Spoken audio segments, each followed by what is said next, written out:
Shalom, apa kabar hari ini? Selamat datang di program Sekolah Sahabat 5 Menit GMAHK Menteng, Jakarta. Pelajaran Sekolah Sahabat kita sepanjang 1 minggu ini berjudul Sangkar Burung.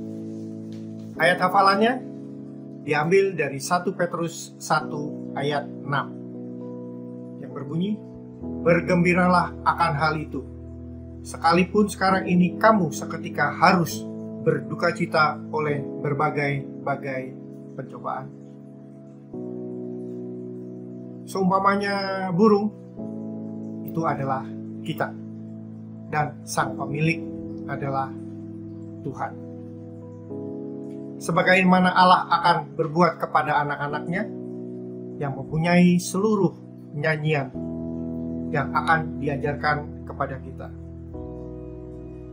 Dan kita harus mempelajari di tengah bayang-bayang yang gelap dan penderitaan, maka kita bisa menyanyikan sejenak dalam waktu yang diinginkan oleh Sang Pencipta. Saudara-saudara, bergembiralah akan hal itu, sekalipun sekarang saudara dan saya seketika harus berduka cita oleh berbagai-bagai pencobaan. Saudara tahu siapa yang membawa kita ke dalam pencobaan?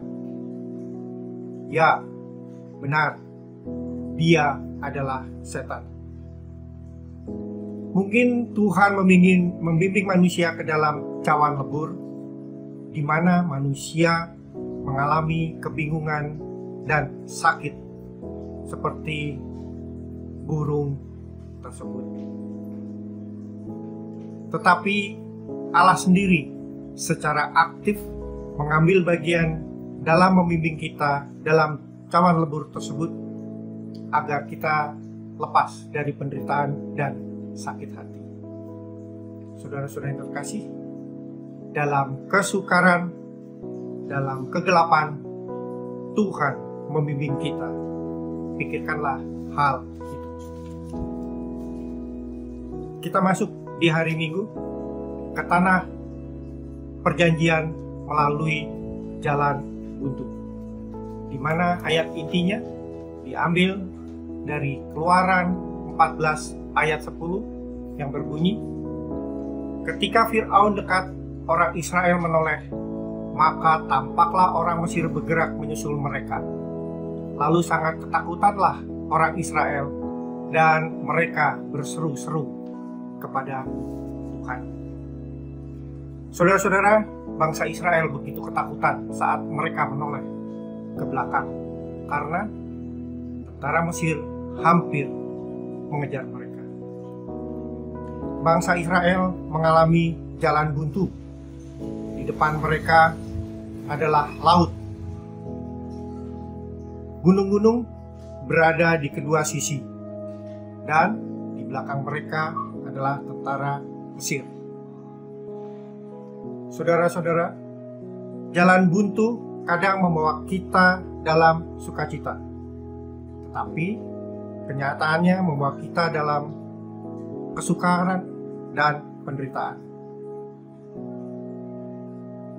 Setiap perjalanan bangsa Israel selalu dipimpin Tuhan,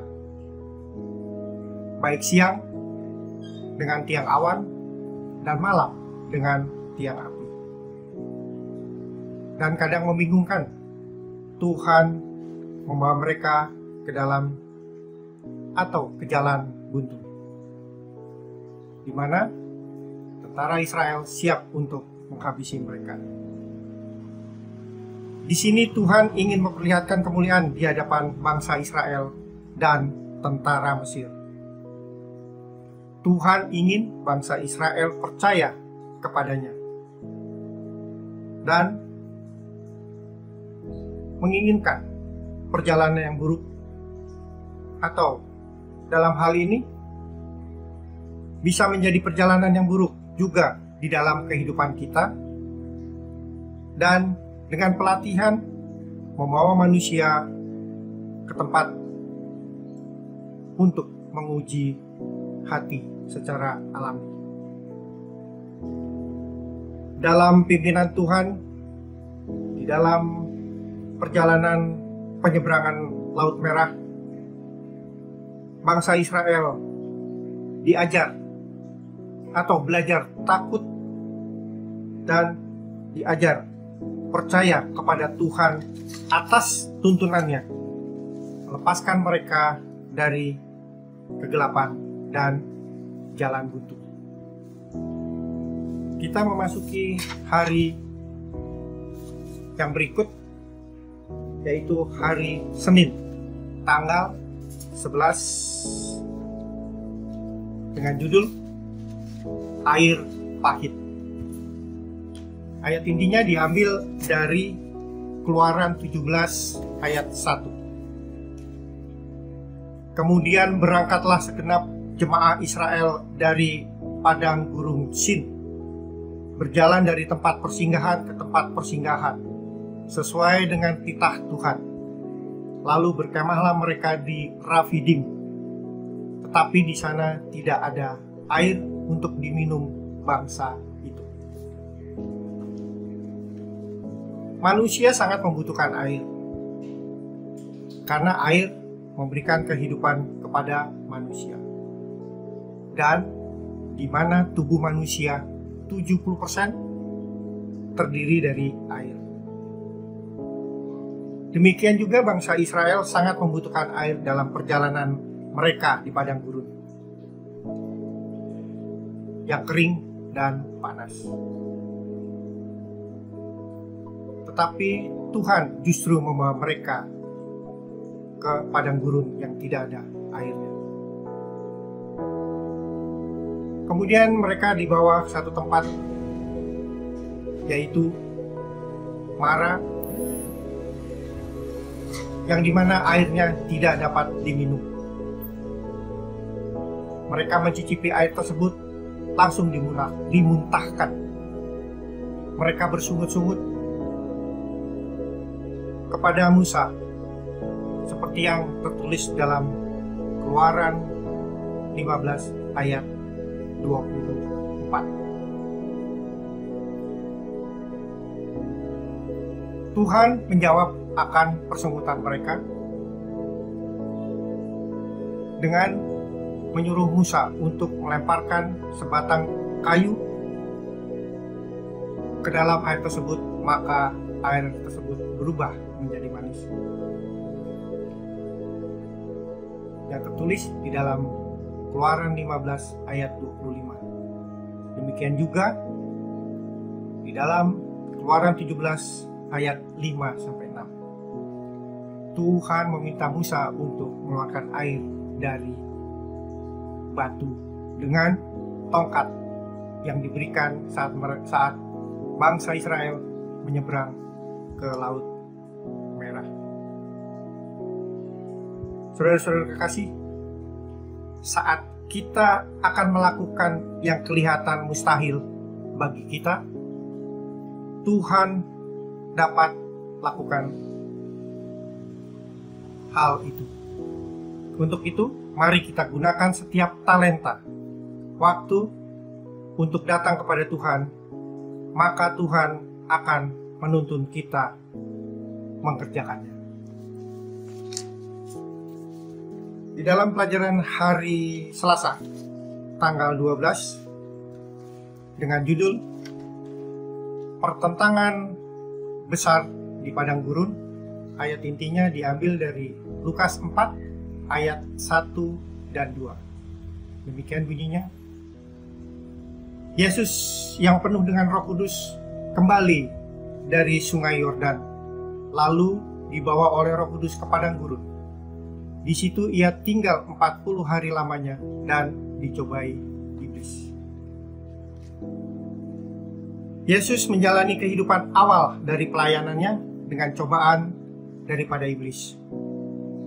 Dan Yesus mengalahkannya. Apa rahasia Yesus mengalahkan iblis? Yang pertama, Yesus selalu menggunakan firman Tuhan untuk melakukan pencobaan yang iblis berikan, dan Yesus mengikuti rencana Tuhan, dan ia memenangkannya.